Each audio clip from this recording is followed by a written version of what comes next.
In the name of Allah who is most beneficent and most merciful. Assalamu alaikum class, my name is Muhammad Isharib and I am from the Department of Zoology. Today my topic is about reproduction in Xyloterm. So first of all we will study about its main features. Number 1. It is characterized by alternation of generations. Alternation of generations means in which two different generations alternate with each other. And for the alternation of generation, one generation should be sporophyte and other should be gametophyte.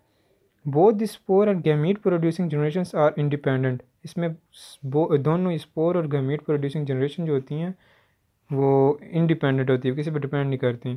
Sporophyte reproduces by asexual reproduction while gametophyte reproduces by sexual reproduction. Sporophyte जो होते हैं वो asexual reproduce होते हैं जबकि gametophyte sexual reproduce होते हैं। Today but I was given with the topic of asexual reproduction in Xyloterm. So sporophyte are included in asexual reproduction. So, number 1. The asexual reproduction takes place by sporophytes. Asexual reproduction जो होती है वो sporophytes के ज़रिए होती है. The sporophyte reproduce asexually by the formation of asexual reproductive units, the spores. Sporophyte जो हैं वो asexually reproduce होते हैं by the formation of asexual reproductive units spores के ज़रिए. The spores are produced in complex trilobe structure known as synangia. ये जैसा कि आपको एक ट्राइलोब स्ट्रक्चर दिखाया जा रहा है, इसके अंदर आप देख सकते हैं येलो कलर के ये स्पोर्स हैं और ये ट्राइलोब यानी ट्राइंगल शेप स्ट्रक्चर है। आगे हम बढ़ेंगे structure and development of synangium. Each synangium is trilobed and stalk structure born at the apex of short lateral branch. हर साइनोजियम जो होता है वो एक ट्रायंगुलर शेप स्ट्रक्चर होता है जो एक शॉर्ट लेटर ब्रांच के एपिक्स पे बनता है। A bilobed appendage is present at the base of each synangium which curve and surrounds the stalk of synangium. Bilobe एक यानी कि डबल राउंडेड शेप होती है, जैसे आप इसे वॉल भी कह सकते हैं, लोब्यूल वॉल भी कह सकते हैं, जिसने इसे कवर किया होता है। जैसे ये आपको शेप दिखाएगी ये साइनोजियम की, तो ये एक स्ट्रक्चर है जिसने इसे पूरा साइनोजियम की वॉल को कवर किया होता है। The development of synangium is eusporangiate. Synangium की डेवलपमेंट होती है उसे हम यूस्पोरॉन्जिएट कहते हैं। Wall of synangium consist of 3 to 4 layers. जो साइनोजियम की वॉल है वो 3 से 4 लेयर पे बनी होती है। The thicker outer wall forms the epidermis. जो बाहर वाली मोटी होती है वॉल वो एपिडर्मिस बनाती है। While the inner wall separates the 3 layers. जो इनर वॉल होती है वो अंदर वाली 3 लेयर को एक दूसरे से सेपरेट करती है, अलग करती है। Each layer is filled up with large number of spores and these are homosporous in nature. हर लेयर जो होगी वो बहुत बड़ी तादाद में स्पोर्स पैदा करेगी और ये सब होमोस्पोरस यानी कि एक ही किस्म के होते हैं। Synangium then splits up from 3 layers along the epidermis. फिर जो साइनोजियम होगा वो स्प्लिट अप हो जाएगा 3 लेयर से यानी कि एपिडर्मिस के साथ, और डीहेसेंस यानी कि वो स्प्लिटिंग अप हो जाती है, इसमें सब बिखर जाते हैं, स्प्लिट हो जाते हैं, डिस्टिंग्विश एक दूसरे से हो जाते हैं। आगे nature of synangium. The trilobe synangium is form by the fusion of 2 और मोर सुपरांजिया।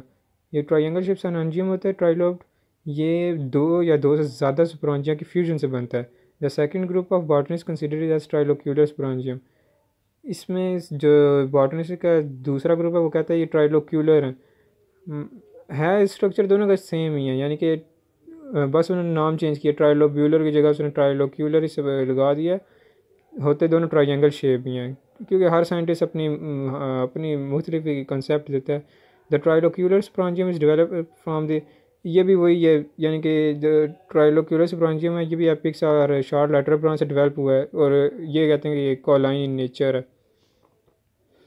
Another concept was given by Bierhorst in 1956।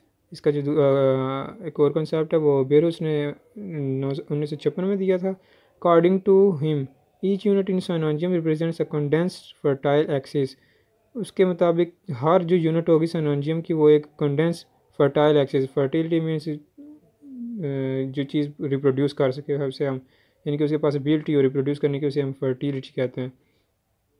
The psilotum synangium can be considered as homologous to fertile portion of Rhynia. ये psilotum साइनोजियम जो है इसे homologous fertile portion यानी कि Rhynia के साथ consider किया जाता है। रानियस बेसिकली या सिंगल स्पीशीज़ है, यानी कि डोनाइन वस्कुलर प्लांट से डेवलप हुई है, ये उसकी स्पीशीज़ है which has more anatomical features than the other bryophytes.